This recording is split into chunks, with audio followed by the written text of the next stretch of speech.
네, 첫 번째 사연부터 살펴보도록 하겠습니다. 시청자님 안녕하세요. 네, 안녕하세요.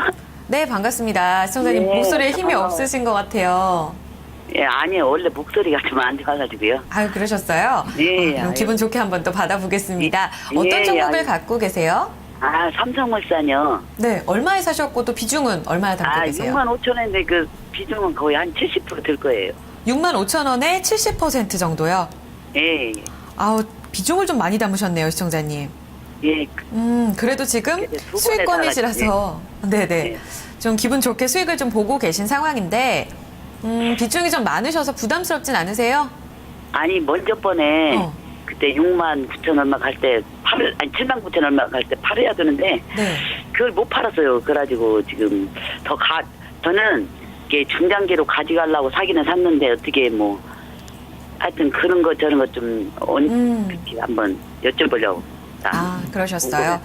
이전에 좀 놓친 가격대로 다시 올 수 있을지도 궁금하실 것 같아요. 아, 그렇죠. 예. 네네. 7만 9천 원대로 잡고 계시는데 또 돌파할 수 있는 가능성은 있는지 이런 부분들도 함께 네. 챙겨보도록 하겠습니다. 중장기로 가져가도 되려는지. 네네, 알겠습니다. 시청자님 하나 더 여쭤볼게요. 중장기라면 1년 이상도 생각하세요? 6개월에서 1년도. 6개월에서 1년 정도요? 네, 네. 알겠습니다. 살펴보도록 하고요. 시청자님 저희 종가 보고 돌아오니까요. 전화 끊지 마시고 기다려주세요. 네네, 아유, 예, 고맙습니다. 네. 삼성물산 오늘 마감가부터 확인해 보겠습니다. 시청자님께서 6만 5천 원에 들어가셨고 7만 9천 원에 좀 놓치셨다고 하네요. 오늘 종가는 7만 4,500원입니다. 보합권에서 거래 마감됐습니다. 아마 이 종목은 최근에 정말 시장에서 많이 들어서 많은 분들께서도 익히 좀 알고 계신 종목이 아닐까 싶은데요. 하재누리 전문가님, 네. 오늘 이 종목을 좀 분석을 여쭤보려고 합니다. 먼저 계속해서 증권사에서는 사라고 얘기를 하더라고요. 저평가되어 있다. 맞죠. 라는 네. 얘기들이 나옵니다. 이 자산 가치가 그만큼 좀 중요하지 않을까 이런 그렇죠. 생각도 드는데 먼저 이 펀더멘털 측면에서 봐주시겠어요? 일단 삼성물산 오늘 그 종가를 가지고 종가 곱하기 주식수 하게 되면 이제 이 회사의 시가총액이 나오잖아요. 그러니까 11조 한 6천억 정도 됩니다. 그럼 11조 6천억이 무슨 의미가 있냐면 이 삼성물산이 계열사 지분을 가지고 있는 것을 가치를 따지면 대략 한 11조 정도 돼요. 그럼 현재 주가가 가지고 있는 계열사 가치하고 비슷하다면은 삼성물산의 성장성이나 수익성 이런 부분은 반영이 안 돼 버렸다라고 봐도 조금은 말이 좀 틀리지만 그렇게 봐도 되거든요. 그렇다면 지금 삼성물산이 보유한 자산 가치, 물론 삼성전자가 가장 많이 차지하겠습니다만 그런 자산 가치를 가지고 볼 때 비상장당 회사들은 액면가, 그 장부가로 계산했기 때문에 분명히 오버되어 있는 거는 계산이 안 돼 있거든요. 그렇다면 현재 그 삼성물산의 이 가격은 분명히 저평가되어 있다라고 보는 것이 시장에서 언급되는 것이 맞다라는 얘기죠. 근데 그런 것들은 이제 우리가 이제 큰 흐름에서 보는 거고 좀 잘라보면 올해 영업이익률이 그동안에 1%였어요. 재작년, 뭐 작년, 그 전 다 1%대 영업이익률이 있다가 올해는 예상 영업이익률이 2% 위로 올라설 것으로 보고 있거든요. 이게 소위 말하는 그 스테디하게 성장세가 진행되다가 한 단계 레벨업되는 그런 성장 포인트가 올해라고 볼 수 있는 거거든요. 그렇다면 이런 근거가 뭐냐면 작년에 해외 수주가 한 15조 원 정도 됐는데 그게 그 전과 비교해 보면 한 268%나 성장을 한 겁니다. 그게 올해 건설 부분 매출 이익 성장과 연결이 돼 버리는 거고 아시는 대로 삼성물산은 우리 큰 업종에서는 건설 업종에 속해 있지 않고 유통 업종에 속해 있거든요. 그러니까 거기에 관련돼서 이제 상사 부분을 보면은 신재생 사업에 대한 부분이 이제 수익을 낼 수 있는 새로운 어떤 수익원으로서 부각될 수 있는 상황으로 진행이 됩니다. 투자해서 수익을 얻을 수 있는.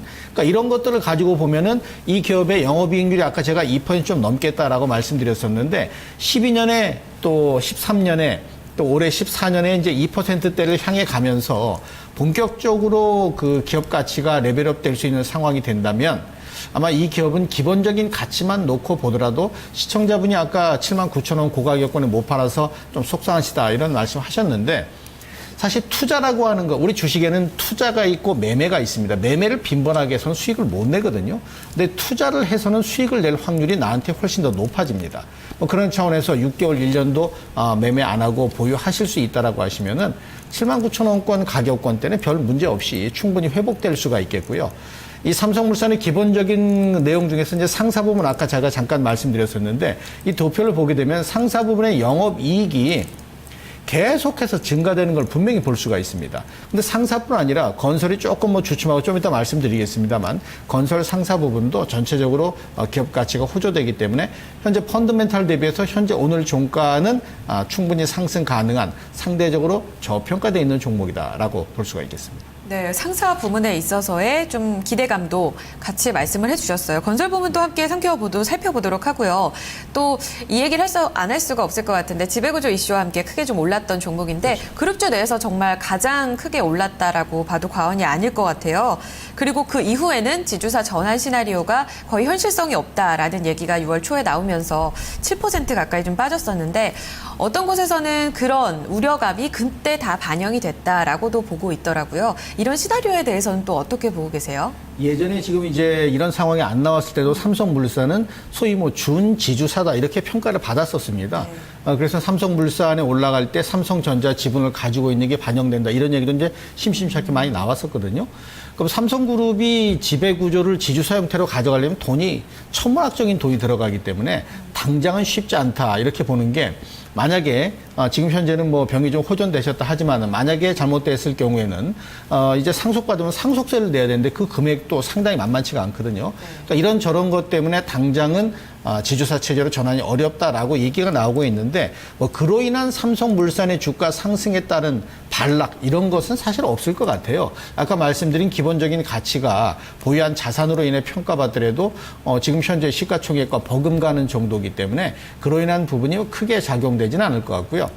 사실 우리가 전체적으로 경기가 많이 호조되지 못하는 것이 건설 경기에도 영향을 많이 주고 있고 또 그런 부분은 모든 건설사의 공이 부정적인 요인으로 작용이 되고 있는데요. 사실 지금 현재 그 주택시장의 그 장기 사이클을 보면은 바닥권을 어느 정도 확인했다라고 보는 시각이 상당히 많거든요. 물론 이제 뭐 아파트에 빈 아파트가 많고 하기 때문에 그런 것들에 따라서 건설주의 영향이 긍정적일 수는 없겠지만 전체적으로 주택시장이 바닥권을 치고 올라가진 않더라도 안정적인 방향을 보인다면 건설주들은 그걸 또 앞으로 6개월 아니면 1년 뒤에 모멘텀이 될 거다 해서 반영시킬 가능성도 있겠죠. 그래서 그런 것을 따지고 본다면 최근 이슈화되고 있는 지주사 문제는 크게 네거티브한 영향을 미칠 부분은 아니라고 볼 수 있겠고요. 오히려 건설 경기가 지금보다 좀 나아진다면, 최소한 지금보다 더 나빠지지 않는다면 상대적으로 삼성물산의 움직임은 건설 부분의 기대감도 작용될 수 있고 앞서 언급했던 상사 부분에 관련된 부분도 여전히 긍정적인 모습이 있기 때문에 이거 전체적으로 흘러서 모아놓게 되면은 올라갈 여백의 공간이 아직은 충분히 있다 이렇게 볼 수 있겠습니다. 알겠습니다. 앞서서 또 증권사 얘기를 했었는데 이때도 건설사 안에서도 최선호주로 납다퉈서 이렇게 좀 내놓고 있는 상황입니다. 그래서 제가 증권사의 목표가를 좀 찾아봤더니 최대 88,000원까지 보고 있는 증권사 두 곳이 있었어요. 굉장히 좀 높은 가격대로 보고 있는 상황인데 시청자님이 79,000원에서 놓치셨습니다. 중장기적으로 가져갈 때 추가 상승 여력이 있다고 보셨는데 어느 정도 적정 주가일까요? 일단 현재 PBR을 놓고 보면은 우리가 주가를 볼 때 여러 가지를 많이 이제 감안해서 보기는 하잖아요. 네. 근데 이제 PBR이 2배가 채 안 됩니다. 많이 안 되죠. 근데 보통 우리가 자산주라고 평가되는 종목들이 증권시장에서는 어느 순간 많이 올라가기도 하는데 자산주라는 개념은 PBR이 2배까지는 자산주를 쳐줍니다. 0.5배는 물론 자산주겠지만 PBR이 2배까지도 그 범주 안에 넣어준다면 지금 현재 삼성물산의 PBR 감안 목표치는 한 85,000원권을 봐도 이건 뭐 오바돼 있다라고 볼 필요는 없을 정도로 적정할 것 같고요. 다만 지금 현재 상태가 앞에 거래가 수반되면서 79,000원대 그 앞에 이제 거래가 없었습니다만 그 뒤에 거래가 수반되면서 추가 상승의 걸림돌이 수급에서 확인될 수 있는 모습이라서 외국인이 사도 공격적으로는 안 사요. 꾸준하게 사는 부분이지. 그러니까 이런 외국인 매매까지 감안한다면 21선에 대한 지지력이 확인되는 것하고 반등 시 전고점 거래량이 지금 현재 부담스러우니까 이 거래량을 어느 정도 강력하게 치고 나갈 수 있느냐, 거래가 증가되느냐 그 얘기겠죠. 그런 부분이 나와주는 것이 필요한 부분인데 그게 당장은 수월치 않기 때문에 단기 매매가 효과적이지는 않을 것 같아요. 그럼 거꾸로 얘기하면은 중장기적으로 본다면 효과가 있느냐. 그럼 아까 말씀드린 85,000원까지 상승 가능성은 현재 기업 가치만 놓고 보더라도 현재 나와 있는 수치만 놓고 보더라도 가능하다 이렇게 볼 수 있겠습니다. 네, 79,000원이 전 고점이었잖아요. 이 가격대에서 거래량이 실리는지를 확인해보자 이런 그렇죠. 말씀이신 거죠. 알겠습니다. 시청자님 좀 기운 안정이 되셨을 것 같은데요. 시청자님. 예. 네. 목표가가 85,000원 정도로 제시가 되고 있습니다. 그러면 그 85,000원 정도 가려면 몇 개월이나 걸리려는지. 네, 정확한 계획 수참 어려운데 하재누리 전문가님, 어느 정도나 바라봐야 될까요? 네, 이게 그 연봉이라는 게 있죠. 1년짜리 연봉을 보게 되면은 작년까지 3년 연속 음봉이에요. 그 올해가 양봉이고. 그러면은 이게 뭘 얘기를 하냐면 기술적인 부분에서 그 음봉이 3년 연속 나오고 양봉이 나오게 되면 필히 거래가 3년보다는 늘어나야 됩니다. 근데 현재 거래를 봐서는 작년보다, 아니 재작년보다도 연봉상 거래는 늘어날 것 같아요. 그러니까 충분히 가능할 수 있다는 얘기죠. 그래서 하반기에 그 가격권대 가는 것은 별로 제 생각보다 어렵진 않다라고 볼 수 있으니까 아까 뭐 6개월 이상도 보유하신다고 했다면은 뭐 기본적으로 6개월이 최단기 기간으로 보신 건데 그 기간 정도면 충분히 가능하지 않을까 싶습니다. 네, 거래량이 또 과제가 되겠네요. 네, 시청자님. 예, 아유, 고맙다. 근데 또 다른 거 한 가지 물어보려고요. 네, 어떤 부분이세요? 예, 삼성 SDI를 한번 사볼까 하는데 그것도 사도 되나, 지금 시점에. 저희가 다른 종목에 대해서는 네, 코멘트를 드리기가 어려울 것 같아요. 또 시간 관계상 한 종목만 가능해서요. 네. 시청자님 혹시 궁금하시면 다음에 또 연락드려요. 네, 그러셔야 될 것 같아요. 예, 너무 고마워요. 항상 보고 있어요. 매일 봐요. 아이고, 아직. 감사합니다, 시청자님. 네, 너무 예쁘고 진짜 아이고, 너무 예뻐. 예. 열심히 하도록 하겠습니다, 시청자님. 예, 알겠습니다. 네, 그리고요, 오늘 목표가 잊지 마시고 수익 많이 내시길 바랄게요. 예, 너무 고맙습니다. 수고하세요. 네, 감사합니다. 삼성물산이었습니다. 두 분의 전략 한 번에 좀 정리를 해보도록 하겠습니다. 앞서 살펴보셨던 하재누리 전문가 투자 의견은 보유고요. 목표가 중장기적으로 85,000원이고요. 손절가는 제시되지 않았습니다. 지문상대리 역시 투자 의견은 보유입니다. 목표가는 조금 차이가 있죠. 81,200원, 손절가는 69,000원 제시되고 있습니다. 네, 다음 종목은 게시판으로 넘어가서 살펴보도록 하겠습니다. JA2847님께서 보내주신 사연인데요. 현대제철입니다. 69,000원 매수고요. 20% 비중을 들고 계십니다. 지금 보니까 오늘 종가 72,800원입니다. 수익 내신 거 일단 축하드리고요. 단기적으로 보신다고 하시네요. 이미 좀 들고 오신 상황이 아닐까 싶은데 지문상 대리의 의견 한번 들어보도록 하겠습니다. 전략 어떻게 세울까요? 예, 일단 간략하게 말씀드리도록 하겠습니다. 일단 종목은 정말 잘 고르신 것 같고요. 전반적인 지금 현재 상황에 딱 맞는 종목인 것 같습니다.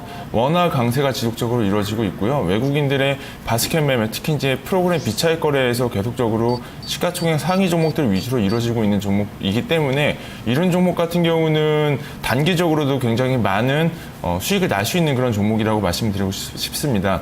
회사 같은 경우는 역사적으로 계절적인 성수기가 다음 분기, 2분기부터 시작이 되는 상황이기 때문에 상반기부터 하반기까지 이루어질 때 하반기가 굉장히 실적적으로는 좀 좋을 거다라고 말씀드리고 싶고요. 원화 강세가 지속적으로 이루어지기 때문에 당사가 지금 현재 하고 있는 원재료 철광석과 이제 원료탄, 철 스크랩 가격 하락까지 이루어지기 때문에 수입 원가도 굉장히 메리트가 높다라고 말씀을 드리고 싶습니다. 그리고 최근에 화면 보시면은 기간 수급이 6월부터 지속적으로 하루도 빠짐없이 계속적으로 사주고 있는 모습을 보이고 있습니다. 이런 상황일 때는 제가 봤을 때는 거래소 시장에서 굉장히 메리트 있는 종목 중에 하나라고 말씀을 드리고 싶고요. 단기적으로는 81,000원대까지는 좀 올라갈 수 있지 않을까라는 생각이 들고 있습니다. 그 가장 큰 이유는 전 고점이어서 박스권 고점이었었던 부분을 오늘 터치를 할 수 있었습니다. 터치를 할 수 있는지 여부는 지금 가장 큰 중요한 시점인 것 같지만 터치는 과감하게 박스권 전 고점까지는 돌파를 할 수 있다라고 말씀드리고 싶고 그렇기 때문에 81,000원대까지 목표가를 설정을 해드리고요. 손절가는 64,600원 정도 말씀드리고 싶습니다. 네, 단기적으로 또 수급 쪽에서도 좋은 신호가 나오고 있습니다. 가격 전략 단기적으로 제시되니까요. 참고해 주시길 바랍니다. 현대제철이었습니다. 또 다음 종목은 전화를 주셨는데요. 지금 사연만 제가 대신 좀 소개를 해드리도록 하겠습니다. 현대중공업입니다. 26만 5천 원에 사셨고요. 비중이 50%입니다. 오늘 대형주를 사신 분들이 참 많으신 것 같은데 현대중공업 오늘 종가가 18만 5천 원입니다. 지금 차트에서도 보시면은 매수가 대비 좀 많이 내려온 상황이 보이고 있습니다. 자, 조선주를 어떻게 가져가야 되는지 하재누리 전문가님. 조선주는 참 속을 많이 썩이는 그런 섹터가 돼버렸어요. 오늘도 약세를 보였습니다만 사실 그 장기적으로 가면 된다라고 말씀드리기도 아직까지는 조금 미흡합니다. 왜냐하면은 이 조선주가 사실은 배만 만드는 건 아니거든요. 특히 현대중공업 같은 경우는 뭐 해양 플랜트도 하고 자회사 관련된 부분에서 플러스 마이너스도 확인해야 되고.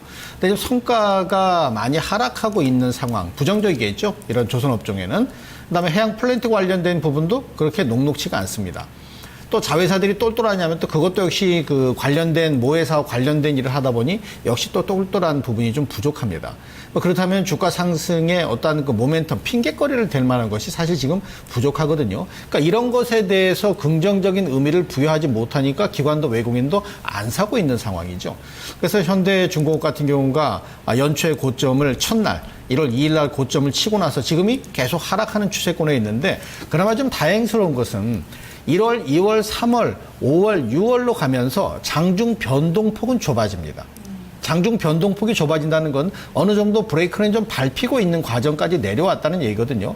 사실 18만 원이 비싸냐 싸냐를 논한다면 비싸지는 않습니다.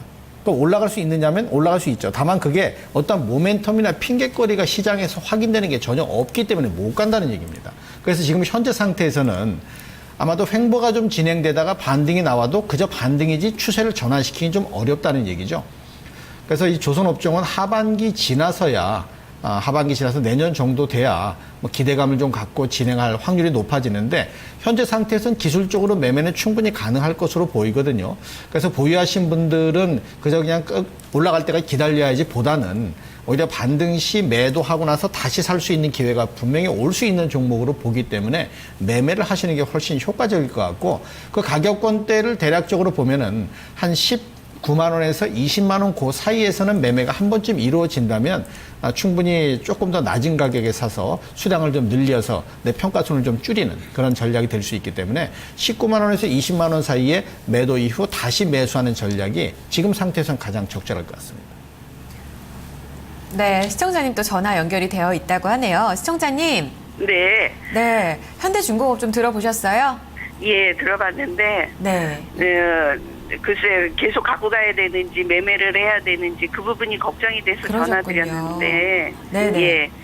뭐, 지금은 별 뾰족한 수는 없고, 한 20만 원 정도 올라오면 좀, 일부라도 좀 팔아볼까 하는 생각을 하고는 있어요. 그러셨군요. 지금 하재누리 네. 전문가 역시 19만 원, 20만 원에 나와서 저점을 다시 한번 노려보는 전략 얘기가 나오고 있거든요. 비중이 너무 많아서. 그렇죠, 그렇죠. 그래서 다시 사기는 뭐 하고 네네. 종목을 바꿔야 되는지. 네, 이 가격대에서요, 시청자님. 아예 나오셨다가 저점 매수하는 전략은 고민을 안 해보셨던 거세요? 이 부분도 예, 같이 고려를. 네. 지금은 거의 바닥이라고 생각을 하는데 여기서 더 떨어질 수 있나요? 한번 여쭤보도록 하겠습니다. 아예 종목 교체도 손절을 생각을 하셨던 것 같아요, 전문가님. 네, 제가 아까 말씀드릴 때 더 이상 빠지지, 브레이크는 밟혔다라고 말씀을 드렸거든요. 브레이크 밟혔으면 차가 서야 될 거 아니에요. 쓰면 더 이상 밀리지는 않을 것 같은데 올라와도 그게 반전돼서 상승세로 돌아서는 거다라고 보기가 어렵다는 거죠. 그래서 올라가면 다시 이 가격권대로 되돌아올 확률이 상당 부분 있다라고 이렇게 보이기 때문에 한 20만 원권 언저리에서 한 번쯤 파시면 다시 살 기회가 있다는 건데 비중이 지금 50%시란 말이에요. 그러니까 비중이 많기 때문에 아까 말씀하신 대로 더 사고 싶진 않다라고 하시면은 전략은 거기에 맞춰 하셔도 돼요. 저는 이 현대중공업을 다 팔아버리면 평가손이 실현손이 돼버리니까 그걸 다시 복구할 수 있는 방법도 물론 찾으면 있겠습니다만 그 상황까지 가지 마시고 한 20%는 보유하시더라도 30%는 사고 파는 매매를 하셨으면 좋겠다는 게 제 의견인데 그렇지 않고 매도 이후 종목을 바꾸는 전략은 어떠냐라고 하시면 그 역시도 충분히 가능하지만 20만 원권 언저리 가셔서 매도하셔도 가능할 것 같고 말씀하신 대로 지금은 얼추 바닥권까지는 내려서 있기 때문에 굳이 지금 여기서 매도하시는 거는 안 하시는 전략이 좋을 것 같습니다. 네. 시청자님 좀 도움이 되셨으면 좋겠습니다. 네. 네, 한번 감사합니다. 고민해 보시고요. 예, 네. 비중 조절도 고려해 보시기 바랍니다. 네, 감사합니다. 네, 고맙습니다, 시청자님. 네. 현대중공업 전략까지 살펴봤습니다. 자, 다음 종목 하나 더 살펴보겠습니다. 게시판 종목인데요. 9282님께서 루멘스 사셨습니다. 1,450원에 30% 들고 계시는데 너무 많이 빠집니다. 도대체 어떻게 해야 좋을까요? 라고 남겨주셨습니다. 오늘 장에서 5%나 좀 빠졌습니다. 6월 들어서 계속적으로 좀 밀립니다. 지문상 대리님, 이 LED주 가운데서도 왜 이렇게 부진한 건가요? 가장 중요한 거는 코스닥 종목 같은 경우는 가장 중요한 거는 실적에 대해서 기반을 하냐 안 하느냐 여부인 것 같습니다. 결과적으로 봤을 때 루멘스 같은 경우는 다른 그 LED 조명 업체인 뭐 서울반도체로 비교를 했을 때 LG 이노텍도 똑같지만 그 실적이 가이던스 대비 비슷하게 나와줘야 됩니다. 근데 루멘스 같은 경우는 가이던스 대비 실적이 굉장히 많이 안 좋게 나왔기 때문에 기관 쪽에서 매도가 굉장히 심하게 나오고 있다. 아직까지도 계속적으로 물량 추례가 계속적으로 나오고 있죠. 이런 부분은 시장에 대한 신뢰성이 잃었기 때문에라고 말씀드릴 수밖에 없습니다. 하반기 같은 경우는 루멘스 같은 경우는 조금 서울반도체 쪽, 특히 이제 LG이노텍과 서울반도체가 좀 약간 다르게 모듈 사업 부분이 굉장히 많습니다. 모듈 사업 부분은 지금 조명 시장에서 굉장히 많이 안 하고 있는 시장이거든요. 왜냐하면 그만큼 마진이 안 높기 때문에 오히려 LED 시장은 칩이나 패키징 업체 쪽으로 해야 마진이 굉장히 높습니다. 근데 루멘스 같은 경우는 조금 늦게 지금 진출했다라고 말씀을 드리고 싶고요. 하반기 같은 경우는 그나마 상반기보다는 조금 나아질 전망이 있기 때문에 그나마 좀 약간 기대를 해볼 만한데 사실 그 하락 추세를 계속적으로 이루어지고 있는 이런 상황에서 데드크로스에서 매수를 하신 것 같은데 이런 상황 같은 경우는 사실 뭐 손절에 대한 의미도 없고 목표가에 대한 의미도 사실 없습니다. 근데 말씀드리지만 주가라는 부분은 그만큼 실적치를 반영을 한다라고 말씀을 드리고 싶습니다. 그렇기 때문에 주봉상 지금 120주 부분이 이탈이 된다라고 했을 경우에는 이 종목의 생명선은 이미 끝났다라고 말씀드리고 싶습니다. 그렇기 때문에 손절 라인은 지금 8,840원 정도대로 말씀을 드리고 싶고요. 목표가를 말씀을 드리는 게 굉장히 애매합니다. 목표가라는 부분이 이 회사가 얼만큼 올라가야 되느냐의 여부인데 지금 기술적 분석으로 봤을 때 올라갈 수 있는 여지는 사실 11,000원대까지만 보더라도 많이 올라갔다라고 말씀을 드리고 싶습니다. 네. 11,000원 선의 반등을 이용해서 좀 나오자라는 의견인데 일단 추세적으로 좀 하락 구간이다. 따라서 8,840원에서는 반드시 좀 손절을 하고 나올 것을 권유하고 있습니다. 좀 이런 부분도 참고해 보셔야겠습니다. 루멘스 전략 살펴드렸는데요. 1부 마지막 종목이었습니다. 여기까지 살펴보도록 하고요. 종목 진단 2부에서 이어가겠습니다.